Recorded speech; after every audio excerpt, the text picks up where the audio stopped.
শিবায়ন কাব্য বা শিব মাহাত্ম্যের কাব্য। এখন শ্রাবণ মাস চলছে, চারিদিকে শিবের বা মহাদেবের জয় জয়কার। আমাদের বাংলা সাহিত্যেও শিবায়ন নামক একটি কাব্য ছিল, যদিও অন্যান্য মঙ্গল কাব্যের মতো তার প্রচার খুব একটা বেশি না হলেও শিবায়ন কাব্য বা শিবের কথার যে বাংলা কাব্য রয়েছে তার মাহাত্ম্য সত্যি চমকপ্রদ। কারণ এই শিবায়ন কাব্যে আমরা মূলত শিবকে পাই কৃষিজীবী হিসেবে।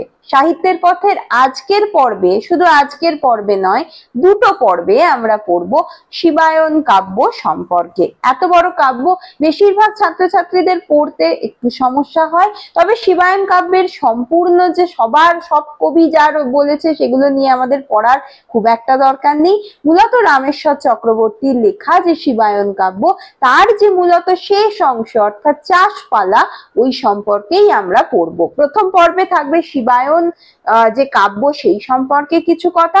দ্বিতীয় পর্বে আমরা মূল যে বিষয়বস্তু, মূল মানে ওই এই চাষপালার যে বৈশিষ্ট্য বা কিভাবে লেখা হয়েছিল, কি আছে না আছে, এই বিষয়বস্তুটি পড়ব। তাই দুটি পর্বই দেখার জন্য অনুরোধ রইল। শিবায়ন কাব্য মূলত সপ্তদশ অষ্টাদশ শতকে আমাদের এখানে অর্থাৎ বাংলায় লেখা হচ্ছে ঠিকই, কিন্তু শিবায়ন কাব্য বা শিব মাহাত্ম্যের কথা বহু প্রাচীনকালেরই গল্প। বলা যেতে পারে যে আর্য সমাজেরও আগে আমাদের দেশে শিবের উপস্থিতি ছিল বা শিব ছিলেন। সেই সময়টায় মূলত যারা উচ্চ বর্ণের তাদের দ্বারাই শিব পূজিত হতেন। পরবর্তীকালে যখন দুটি বর্গ বা দুটি বর্ণ আস্তে আস্তে মিলে যায়, তখন শিব মূলত শেষের দিকে এসে নিম্ন বর্গের যে সাধারণ মানুষ তাদের একজন মূল দেবতা হয়ে উঠছেন। বিষ্ণু থেকে শিবকে আমরা আরো বেশি নিজের বা কাছের বলে মনে করি ঠিক এই কারণে। যাই হোক, তো সপ্তদশ শতক থেকে বাংলায় মোটামুটি শিব মাহাত্ম্যের কথা আমরা জানতে পারছি এবং ওই সময় থেকেই শিবায়ন কাব্যগুলি মানে শিব জাতীয় যে মঙ্গল কাব্য সেগুলি লেখা হচ্ছে। আমরা প্রায় প্রত্যেকেই জানি যে সপ্তদশ শতক, বিশেষ করে ষোড়শ শতকের শেষ থেকে সপ্তদশ শতক অব্দি, ষোড়শ শতকের শেষ নয় মানে ষোড়শ থেকে সপ্তদশ, এই সময়কালটাতে বৈষ্ণব মাহাত্ম্য আমাদের দেশে, আমাদের রাজ্যে মানে বাংলায় ভীষণভাবে প্রভাবিত করেছিল মানুষদের, যে কারণে শাক্ত শৈব যে ধর্মগুলি ছিল সেগুলি আস্তে আস্তে খানিকটা পিছন দিকে চলে যায়।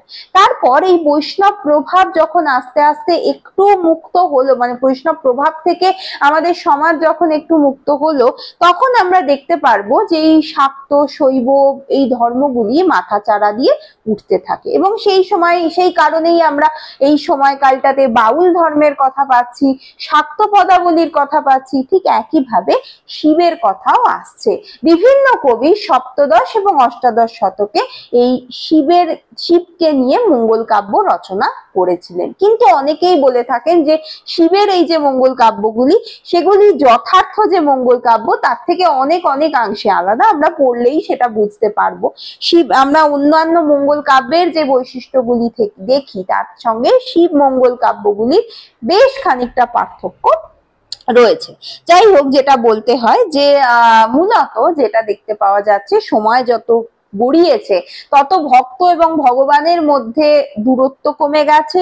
মানুষ সমাজে দাঁড়িয়ে ভগবানকে সঙ্গে নিয়ে এগোতে চেয়েছে, যেটা আগে কোনোদিনও ছিল না, যে কারণে ভগবানকে তারা নিজেদের কথা, নিজেদের অভাব অভিযোগ খুব সহজে মা হিসেবে, নিজের বন্ধু হিসেবে জানাতে পারছে। সেইভাবেই আমরা দেখতে পাবো এই শিব মঙ্গল কাহিনীগুলিতে এই শিব আমাদের সাধারণ মানুষের মতোই জীবন ধারণ করছেন, তিনিও সংসার করছেন, তিনিও দাম্পত্য কলহে জড়িয়ে পড়ছেন এবং সব থেকে যেটা ইন্টারেস্টিং জিনিস যে জন্য শিবায়ন কাব্যকে পড়া হয় তা হলো রামেশ্বর চক্রবর্তী দেখাচ্ছেন তার শিবায়নে যে শিব মাটিতে নেমে এসে নিজের আর কি কৃষি কার্যের সামগ্রী দিয়ে চাষবাস শুরু করছেন। কেন না, তাকে তার স্ত্রী বলছেন যে এখন যেরকম অবস্থা, তুমি এইভাবে ভিক্ষা করে কতদিন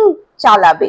তুমি এরম করো না, তুমি কৈলাস থেকে ফেরত এসো এবং নিজের হাতে লাঙল তুলে নাও। কৃষিজীবী সমাজের একটি সূত্রপাত ঘটানো হচ্ছে। নিজের কাজ নিজে করে অর্থ মানে ঘরে নিয়ে আসা, এইরকম বিষয়বস্তু তৈরি হচ্ছে। ভগবান মাটিতে নেমে এসে চাষ করছেন, এই জিনিসটা ভীষণভাবে লক্ষ্য করা যায়। কারণেই এই গঞ্জিকা লোভী, পরস্ত্রী লোলুপ, হ্যাঁ এগুলো এই আমাদের এই রামেশ্বরের শিবায়নে রয়েছে। শিব, যিনি কিনা এক সময়ের পৌরাণিক আদি দেবতা, প্রাচীন দেবতা, তিনি এক হয়ে যাচ্ছেন। সমস্ত কিছু এক হয়ে গিয়ে তিনি আমাদের ভোলানাথ মহেশ্বর রূপে দেখা দিচ্ছেন। তিনি অনেক বেশি কাছের, অনেক বেশি যেন আপন হয়ে উঠছেন আমাদের কাছে। সেই কারণেই শিবায়ন কাব্য ভীষণভাবে গুরুত্বপূর্ণ। তবে শিবায়ন তথা যে কোনো মঙ্গল কাব্যেই আমরা শিবকে এইরকম রূপেই দেখেছি, কিন্তু শিবায়নের কাব্যের ওই চাষ অংশটি বা কৃষি কার্যের অংশটির জন্য বিশেষভাবে এটি গুরুত্বপূর্ণ হয়ে উঠছে আমাদের কাছে। আর যেটা দেখতে পাওয়া যায় যে, একটা এখানে বলে রাখি যে আমরা মূলত যেহেতু রামেশ্বর চক্রবর্তীকে নিয়ে পড়বো ঠিকই আছে, কিন্তু তা সত্ত্বেও সপ্তদশ অষ্টাদশ শতকে আরো অনেক কবির নাম করা যাচ্ছে, যেমন শঙ্কর কবিচন্দ্র, রামকৃষ্ণ রায়, এদের দুজনের নাম করতেই হয়। এবং সব থেকে ভালো যিনি কাব্য শিবায়ন লিখেছিলেন নিঃসন্দেহে রামেশ্বর ভট্টাচার্য। মঙ্গল কাব্য ধারার একেবারে শেষের দিকের মঙ্গল কাব্য হচ্ছে এই শিবায়ন কাব্য। তার সেই কারণে মঙ্গল কাব্যের যে গতানুগতিক যে চিন্তা ভাবনা, যে বৈশিষ্ট্য, তার থেকে শিবায়ন কাব্যের মধ্যে অনেকখানি পার্থক্য লক্ষ্য করা যায়, আমরা দেখতে পাই। যেটা দেখতে পাই যে নামকরণ যেরকম আলাদা, আমি নামকরণ নিয়ে পরে বলছি, এটা মনে রাখার মতো। কেন শিবায়ন নামকরণ? শিবায়নের নামকরণ যেমন চণ্ডী মঙ্গল, বনসা মঙ্গল এরকম না হয়ে, শিব মঙ্গল না হয়ে এটা বলা হচ্ছে শিবায়ন। তার সঙ্গে সঙ্গে যেরকম মঙ্গল কাব্যে দেবখণ্ড নরখণ্ড থাকে, সেই রকম শিবে আমরা মানে শিবায়নে আমরা এরকম পার্থক্য, এই যে দুটো ভাগ, এটা আমরা দেখতে পাই না। তার সঙ্গে সঙ্গে মঙ্গল কাব্যের সমস্ত দেবতা এবং দেবীদের একটি লক্ষ্য থাকে যে ভয়ের মাধ্যমে মানুষের আর কি কাছে পৌঁছানো, পূজার প্রচার করা। শিবায়নে কিন্তু একেবারেই সেটা নেই। দেখতে পাওয়া যায় যে যেন শিবের পূজা প্রচলিতই ছিল, সেই পূজাটাই, সেই তার কথাই, সেই পূজা প্রচলন ছিল এবং সেই শিবের কথাই যেন রামেশ্বর ভট্টাচার্য বলছেন। তাই তার কাব্যের মধ্যে ওই যে শিব জোর করে এসে কোনো একটা কাণ্ড ঘটিয়ে ভক্তের কাছে চাইছে, এরকম তিনি করছেন না।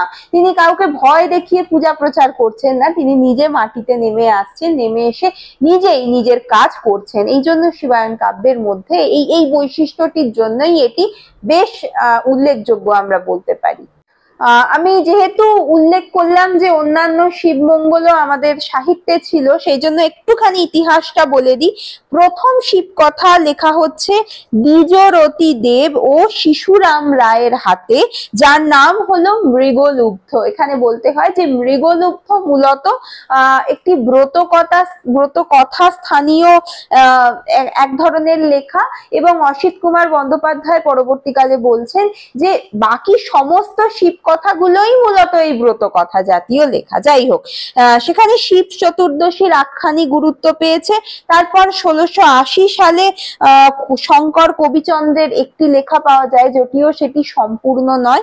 তারপরে আরো একটি লেখা খুব গুরুত্বপূর্ণ বলা যেতে পারে সপ্তদশ শতকে, যার নাম হচ্ছে রামকৃষ্ণ রায়ের শিব সঙ্গীত বা শিব মঙ্গল, বা সেখানেও শিবায়ন নাম দেওয়া হচ্ছে, যেটি 26টি পালায় বিভক্ত। তিনিও পৌরাণিক থেকে মূলত লৌকিক কাহিনীতেই বেশি উৎসাহিত ছিলেন, তবে তার ছন্দ ব্যবহার, শব্দ প্রয়োগ, সেগুলি ভারী সুন্দর ছিল। মানে শিবায়ন কাব্যের ধারা নিয়ে বললে ওই আমাদের রামেশ্বর ভট্টাচার্যই শ্রেষ্ঠ, কিন্তু তার আগেও যদি কেউ খুব সুন্দর করে লিখে থাকেন তাহলে তিনি হচ্ছেন রামকৃষ্ণ রায়। তবে যেটা আমি বলছি, অষ্টাদশ শতকের জনপ্রিয় শিব সাহিত্য যিনি লিখছেন তিনি হচ্ছেন রামেশ্বর ভট্টাচার্য।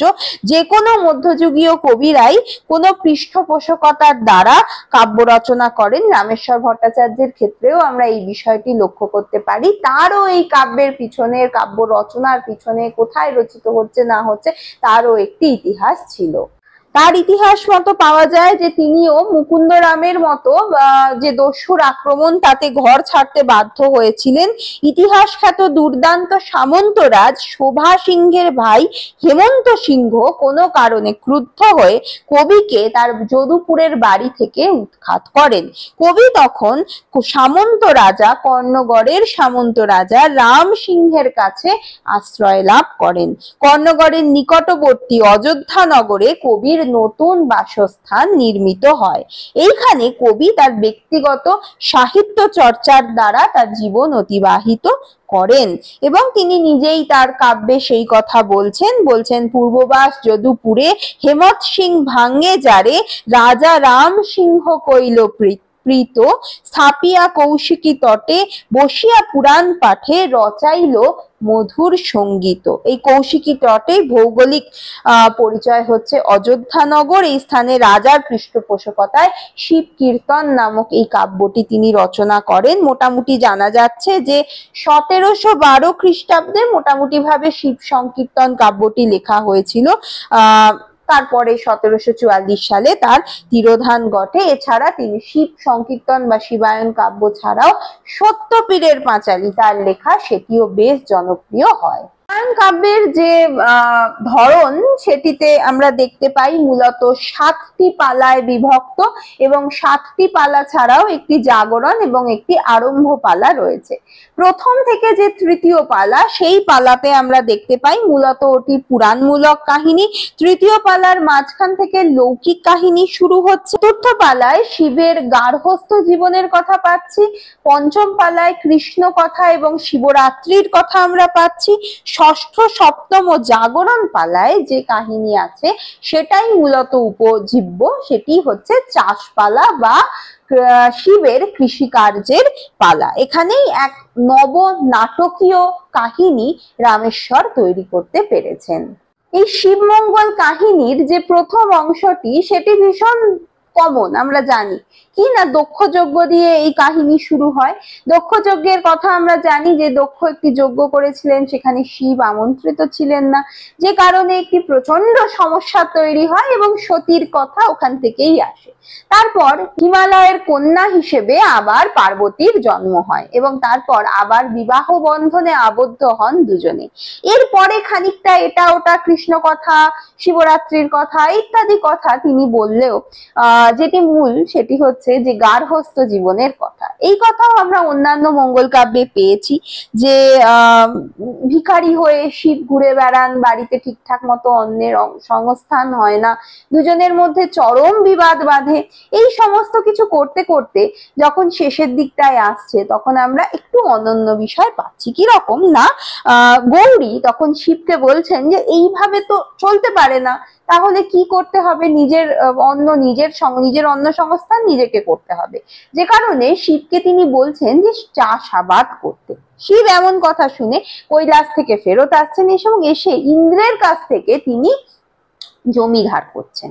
সেই জমিতে তিনি চাষ করা শুরু করছেন। কিরকম না, শিবের ত্রিশূল ভেঙে বিশ্বকর্মা লাঙল, জোয়াল আর মই তৈরি করে দিচ্ছেন। কি অদ্ভুত সুন্দর গল্প। শিবের যে ত্রিশূল, সেই ত্রিশূল থেকেই এই কৃষি কার্যের যা কিছু দরকার তা তৈরি হচ্ছে। তারপর কুবের শিবকে বীজ ধান ধার দিচ্ছেন।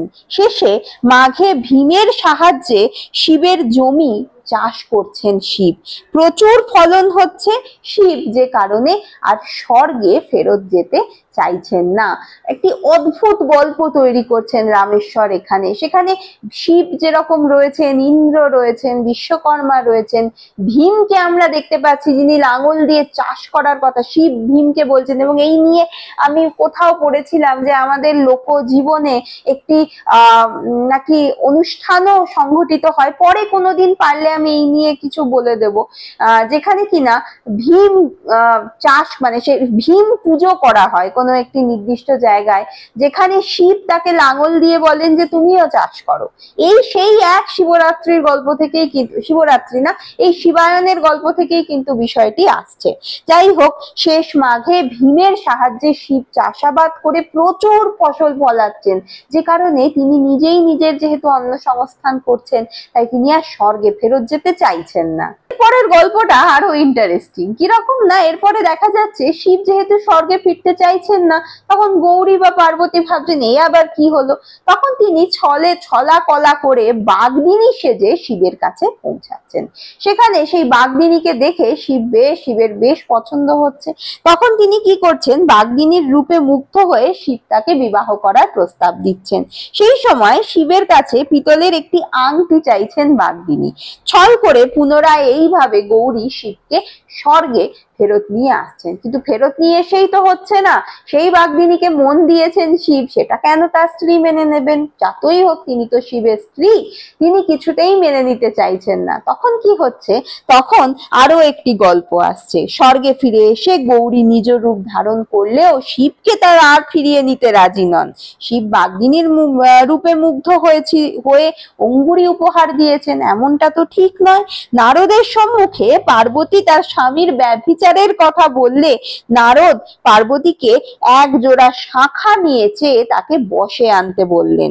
শিব বললেন যে তার পক্ষে শাঁখা দেওয়া তো অসম্ভব, কারণ তিনি তো ভিক্ষুক। ক্রমে কোন্দল বিশাল আকার ধারণ করলো। পার্বতী রেগে মেগে তার বাবার বাড়ি চলে গেলেন। তখন সেখানে দুর্গোৎসব। শেষে নারদের কথায় শিব শাঁখারির বেশে হিমালয়ের গৃহে এলেন। পার্বতী শিবকে শাঁখার দাম জিজ্ঞাসা করতে পার্বতী আত্মসমর্পণ করলেন। পার্বতী শিবকে চিনতে পারলেন এবং তার দিকে 10 হাত বাড়িয়ে দিলেন। শিবের কাছে শাঁখা পড়ে পার্বতীর রাগ ভাঙলো এবং ভয়ে কৈলাসে ফিরে গেলেন। এই শেষের যে গল্পটা, এই যে একটি বিরহ, রাগ, দুঃখ, দাম্পত্য বিষয়, শাঁখা পড়তে চাওয়া, পেতলের অঙ্গুঠি পড়তে চাওয়া, বাগদিনীর সাথে সম্পর্ক, এত বেশি লৌকিক, এত বেশি বাংলার নিজস্ব কথা, যেগুলো শুনতে বা পড়তে অসম্ভব সুন্দর লাগে। এই কারণেই শিবায়ন কাব্যের মাহাত্ম্য এত আজকের দিনেও রয়েছে। মূলত সপ্তদশ অষ্টাদশ শতক ছিল অবক্ষয়ের যুগ। সেই কারণেই এই সময়কালটাতে যে শিবায়ন কাব্য যখন লেখা হচ্ছে, সামাজিক জীবনের যে নীতিগত শিথিলতা, ভোগবাদ, বিলাস পরায়ণতা, এই জিনিসগুলি এই কাব্যের মধ্যেও ফুটে উঠেছে। তাছাড়া এই কাব্যের যে একটি বিশেষ বৈশিষ্ট্য রয়েছে তা হলো যে শিবায়ন কাব্য কখনো শৈব ধর্মের জয়গানের কথা বলেনি। আমি আগেই বললাম মঙ্গল কাব্যের এই ধারা থেকে খানিকটা আলাদা। সে যেমন কোনো ভক্তর প্রতি তুষ্ট হয়ে শিব যেমন তাকে বিশেষ কিছু প্রদর্শনও করেনি, সেরকম তার কোনো রকম বিনষ্টীকরণও ঘটায়নি। যে কারণে কাব্যের কোন রকম একটি স্বতঃস্ফূর্ততা লক্ষ্য করা যায়, যেটা কিন্তু শিবায়ন কাব্যের একটি অন্যতম বৈশিষ্ট্য আমরা দেখতে পাই। সেটি একদম আলাদা বৈশিষ্ট্য আমরা বুঝতে পারি। তাছাড়া রামেশ্বরের যে নিজস্ব কাব্য শক্তি রয়েছে, যে কবিত্ব শক্তি রয়েছে, যে অলংকার কলা কৌশলের প্রয়োগ রয়েছে, এই সবের মাধ্যমে এই যে বলতে থাকা ব্রতকথার মতো বলতে থাকা কাব্য এতটা সুন্দর হয়ে উঠতে পেরেছে। আজকের পর্বে আমি এইভাবেই শুরু করলাম পর্বটি, কারণ আজকের পর্বে আমি মূলত শিবায়নের ভিতরের আমরা যে পাঠ্য অংশটি রয়েছে, বিশেষ করে চাষপালা, তার ভিতরের যে বৈশিষ্ট্য বা বিষয়বস্তু যেগুলি উল্লেখযোগ্য সেগুলো নিয়েই আলোচনা করব। যে কোনো কাব্যই তার যে কবির যে কবিত্ব শক্তির গুণ, সেই শক্তির গুণেই অনন্য হয়ে উঠতে পারে। আমাদের রামেশ্বর ভট্টাচার্যেরও যে বিশেষ গুণগুলি ছিল, আমি একটু আগে একটি বৈশিষ্ট্য দিলাম, যে তার জনপ্রিয়তার কারণ তার অসাধারণ কবিত্ব শক্তি। যে কোনো ক্ষেত্রেই আমরা তাই দেখেছি, অন্নদা মঙ্গল হোক, মনসা মঙ্গল হোক, কোনো একটি মঙ্গল কাব্য সেরা সবসময়ই ছিল। তার কারণ হচ্ছে কবি কিভাবে বর্ণনা করেছেন। যাই হোক, শিবের লৌকিক কাহিনী যেটা তিনি বলছেন, সেটি আলোচনায় এত সুন্দর এক সরস বর্ণনা তিনি দিয়েছেন, যা তার কাব্যটিকে একটি মৌলিকত্ব ধারণ করতে পারে। তাছাড়া হাস্যরস, কৌতুক রস, যেগুলি মূলত মঙ্গল কাব্যে থাকে, এরকম বিষয়েও তিনি দেখিয়েছেন, কিন্তু তার যে বলার ধরন তা অনেকাংশেই পরিশীলিত এবং ভদ্র রুচি সম্পর্কিত। আমরা যখন অন্নদামঙ্গল দেখি, সেখানে অনেক ক্ষেত্রেই আমরা কোনো কোনো ক্ষেত্রে এমন ধরনের বর্ণনা পাই সেগুলি হয়তো অতটা পরিশীলিত নয়, কিন্তু এনার কাব্যের ক্ষেত্রে আমরা এটা কোনোদিনই লক্ষ্য করতে পারি না। শিব দুর্গার যে দাম্পত্যের ছবি সেটি যেরকম ভাবে বাস্তব সেরকমই কৌতুকোজ্জ্বল। পিতাকে ঘরে ফিরতে দেখলে ছেলেরা তখন ছুটে আসছে, তখন পার্বতী কড়া গলায় বলছেন, তোর বাপ বাগদি হয়েছে, ছড়া মুখে তার ঠায় যাও নাই, ছুঁইও না তাকে। মানে ভাবা যায় যে বাগদির সংস্পর্শে এসেছে বলে শিবের নাকি জাত গেছে, ভগবানকে ছুলেও নাকি অপবিত্র হওয়া যায়। এই যে ছোট ছোট বিষয়গুলি, এর যে তির্যক যে ভঙ্গি, সেটা আমাদের ভীষণ ভাবে এই কাব্যটির দিকে উৎসাহিত করে। বাগদির লাজ নাই, ঘরে ঢোকে মোর, ছাল্লা পুল্লা ছুলে ছুতুক হবে ঘোর, ভালো যদি চায় তো এখান হইতে যাউক, যেখানে রাখিয়া আইলো বাগদি মাউক। মানে রাগ, তার সঙ্গে সঙ্গে এই যে বিষয়টা যে ভগবানকে ছুলেও নাকি ভগবানই অপবিত্র হবে, এই বিষয়টা সত্যি মনে রাখার মতো। তাছাড়া তার কাব্যে ভাষাগত বৈশিষ্ট্যের তিনটি দিক লক্ষ্য করা যায়: সংস্কৃত রীতি, কথ্য লোকায়ত রীতি এবং আরবি ফার্সি রীতি। প্রবাদ প্রবচনের প্রয়োগ তো ওই যুগে সবসময়ই ছিল, তার কাব্যতেও সেটি দেখতে পাওয়া যাচ্ছে। তাছাড়া অনুপ্রাসের শোভন এবং সংযত ব্যবহারও রামেশ্বর তার কাব্যের মধ্যে দিয়ে দেখিয়েছেন। তার কবিতার আরো একটি তার কাব্যের কবিত্বের আরো একটি বৈশিষ্ট্য হচ্ছে যে ভণিতা প্রয়োগের স্বাতন্ত্র্য। তিনি যে শুধু আত্মপরিচয় দিয়েছেন তাই নয়, পদাবলী মহাজনীয় রীতি অনুযায়ী ভণিতার মধ্যে দিয়ে তিনি উপদেশও দিয়েছেন, তিরস্কার করেছেন, শ্লেষে ব্যঙ্গে মুখর করে রেখেছেন তার কাব্যটিকে। আর রামেশ্বরের কাব্য বেদ পুরাণ আশ্রয়ী নিষ্ঠাবান একজন পণ্ডিতের উপস্থিতি তার কাব্যের মধ্যে দেখতে পাওয়া যায়। দেশের শাস্ত্র পুরাণের সঙ্গে লোকাচারের সংমিশ্রণ ঘটিয়ে তিনি এক নতুন ধরনের কাব্য যেন চয়ন করতে চেয়েছেন। তার সঙ্গে সঙ্গে বাঙালি ধর্ম, তার সমাজ, তার লোকায়ত সংস্কৃতি সমস্ত কিছুই এনার কাব্যে দেখতে পাওয়া যাচ্ছে। আরেকটি বিষয় না বললেই নয়, বৈশিষ্ট্য বলছি যেহেতু, সেটি হচ্ছে যে এই কাব্যে বৈষ্ণব প্রভাব, কৃষ্ণের কথা, কৃষ্ণের কাছে শিবরাত্রির মাহাত্ম্যের কথা, এই যে গুরুত্বপূর্ণ বিষয়গুলি, এগুলি আমরা মূলত মঙ্গল কাব্যে দেখতে পাই না। মঙ্গল কাব্যে কৃষ্ণের প্রসঙ্গ খুব একটা আসে না, কিন্তু যেহেতু হয়তো তার পারিবারিক দিক থেকেই হোক বা যে কোনো কারণেই হোক তিনি হয়তো বৈষ্ণব ভক্ত ছিলেন, যে কারণেই তার এই কাব্যের মধ্যে, শিবের কাব্যের মধ্যে বৈষ্ণবীয় রীতির প্রভাব দেখতে পাওয়া যাচ্ছে। চাষপালার কথা আমি এবারে আসি, যে চাষপালায় যে কথা তিনি বলছেন, যেখানে আমরা যে শিবকে পাচ্ছি, যে লোকায়ত দেবতাকে পাচ্ছি, আমরা বাঙালিরা মূলত ওই রকম দেবতাকে দেখতে চিরকাল খুব পছন্দ করি। কিরকম না, জমির মধ্যে একটি উচ্চ মঞ্চ নির্মাণ করে শিব ঠাকুর ফসল পাহারা দেয় এবং মাঝে মাঝে নিকটবর্তী কোচ পল্লীতে গিয়ে কোচ নারীদের সঙ্গে অবৈধ মেলামেশা করে, ভাং ধুতুরা সেবন করে। পরে কোন্দল বিশারদ নারদ ঋষির কাছে পার্বতী এই কথা শুনে তারই প্রয়াসে তিনি কৃষিকার্য নিরত মহাদেবকে উত্ত্যক্ত করে কৈলাসে ফিরিয়ে আনার জন্য ডাঁশ মশা প্রেরণ করেন। কৃষিক্ষেত্রে চন্দ্রচূড় এক হাঁটু কাদার মধ্যে দাঁড়িয়ে চাষের তদারক করছেন, এমন সময় মশার দল তাকে ঘিরে ধরল। তখন চমকিয়া চন্দ্রচূড় চালাইলা চর। কবি হালকা চালে মশার কীর্তনেও বেশ মুন্সিয়ানার পরিচয় দিয়েছেন। চাপড়ের চাটচাট, হুলার হুটপাট, শটশট নাড়িছে পুচ্ছ, এইরূপে মর্দন মশার করদম, এক হাত হইল উচ্চ। এতেও যখন কাজ হলো না তখন পার্বতী যোগ পাঠালেন, যোগেও যখন কাজ হলো না তখন তিনি নিজেই বাগদিনী বেশে শিবের কাছে গিয়ে তার মন হরণ করতে পারলেন। শিবকে এইভাবে চাষের ক্ষেত্রে নিয়ে আসা, চাষ করছে, ঘাম ঝরিয়ে লাঙল দিয়ে ফসল ফলাচ্ছে, সেখানে দাঁড়িয়ে মশার কামড় খাচ্ছে, জোঁকের কামড় খাচ্ছে, বাগদিনী তাকে বলছে পেতলের আংটি দিতে। এই যে ছোট ছোট বিষয়গুলি, এই যে লোকায়ত বিষয়গুলি, সেগুলি সত্যি আমাদের মনে ধরে। তাছাড়া কাব্যের যে ধর পার্বতীর যে দারিদ্রের বাস্তব চিত্র, নিত্য দাম্পত্য কলহ, অন্নাভাব, স্ত্রী ও স্ত্রী উপজীবিকার সন্ধানে ব্যাকুল হয়ে উঠছে, ইন্দ্রের কাছ থেকে তখন জমি চাইতে হচ্ছে, বিশ্বকর্মা তখন কাস্তে, কোদাল, লাঙল ইত্যাদি ত্রিশূলের লোহা দিয়ে, মানে সেগুলিও আলাদা করে কেনার পয়সা নেই, সেগুলিও করে দিচ্ছে মোটা সুদের প্রতিশ্রুতি দিয়ে। কুবেরের ভান্ডার থেকে বীজ ধান সংগ্রহ করা হচ্ছে, ভৃত্য ভীমকে দিয়ে শিব জমি চাষ করিয়ে ফসল বুনছেন।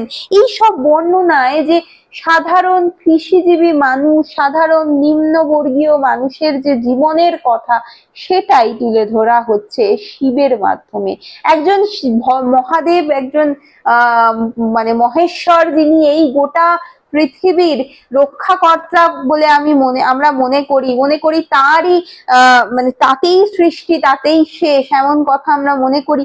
তিনি সাধারণ কৃষিজীবী হয়ে উঠছেন, নিজের অন্ন নিজে সংস্থান করছেন, পয়সা আনছেন ঘরে, ফসল ফলাচ্ছেন। তারই আবার মনের মধ্যে দোটানা চলছে অবৈধ প্রেমকে কেন্দ্র করে। এই যে লোকায়ত বিষয়, যেটা আমাদের কাছে এত পছন্দের হয়ে ওঠে বলেই শিবের কথা আমরা বারবার শুনতে পাই, শিবায়নের কথা আমরা বারবার পছন্দ করি। তারা অন্যান্য মঙ্গল কাব্যের মতো বিভিন্ন মাছের নাম, বিভিন্ন রকম রান্নার প্রসঙ্গ, এই সব কথাও বিভিন্ন ভাবে এসেছে, এগুলো যদিও অন্যান্য মঙ্গল কাব্যে ছিল, কিন্তু এই জিনিসটা আমি প্রথম থেকেই বলছি একদম নতুন। শিবায়নের নামকরণ নিয়ে একটু কিছু বলা উচিত। শিবায়ন মূলত শিবের চরিত্রের কথা, শিবের চরিত্রের বিবর্তনেরই কথা, এটা আমরা জানি। যদিও সেখান থেকেই যে শিবায়ন নাম আসছে তা নয়, এটি শিব সংকীর্তন নামই মূলত রামেশ্বর ভট্টাচার্যের যে শিবের কথা, সেটি রামেশ্বর ভট্টাচার্যের লেখনীর নাম কিন্তু শিব সংকীর্তন। কোথাও এখানে শিবায়ন বলে কিছু নেই, কিন্তু এই কাব্যগুলোকে আমরা শিবায়ন কাব্য রূপেই চিনি। অন্যান্য মঙ্গল কাব্যের দেবদেবীর মতো এখানে শিবের পূজা প্রচার করার ব্যাপার নেই, ভক্তকে বশীভূত করার জিনিস নেই, যা অন্য মঙ্গল কাব্যে রয়েছে। তা সত্ত্বেও কেন এর নাম শিব মঙ্গল হলো না, কেন এর নাম শিবায়ন হলো, তার একটি মানে যদি করি তাহলে বোঝা যায় যে অয়ন কথার অর্থ হচ্ছে চক্র।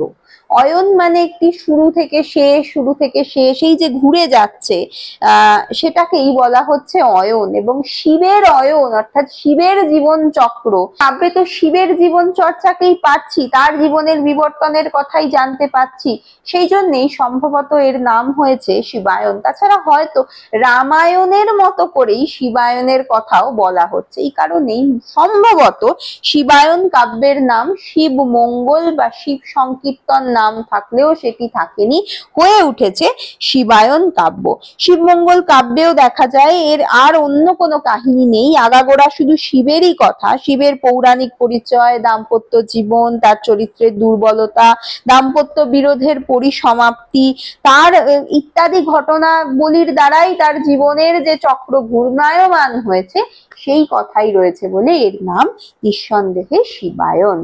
এছাড়া আরো আলোচনা করতে গেলে অনেক বড় হয়ে যাবে এই ভিডিও, পরবর্তীকালে কোনোদিন শিবায়ন নিয়ে আরো কখনো কোনো আলোচনা করার সুযোগ হলে নিশ্চয়ই করব, কারণ আমিও নিজেও এই প্রথমবার শিবায়ন কাব্য পড়লাম, আমার বেশ ভালো লেগেছে শিবায়ন কাব্য পড়ে, একটু অন্যরকম মঙ্গল কাব্যের তুলনায়। যাই হোক, শিবায়ন কাব্য সম্পর্কে একটি মোটামুটি তথ্য আমি দিতে পারলাম, বিশেষ করে চাষপালা অংশটি যেটি খুব ইম্পর্টেন্ট, সেটির কথা জানাতে পারলাম। ভালো লাগলে একটুখানি লাইক করে দেবেন, কমেন্ট করে জানাবেন এবং আমাকে উৎসাহিত করতে সাবস্ক্রাইব করে যেতে ভুলবেন না। আজকে এই পর্যন্তই, ধন্যবাদ।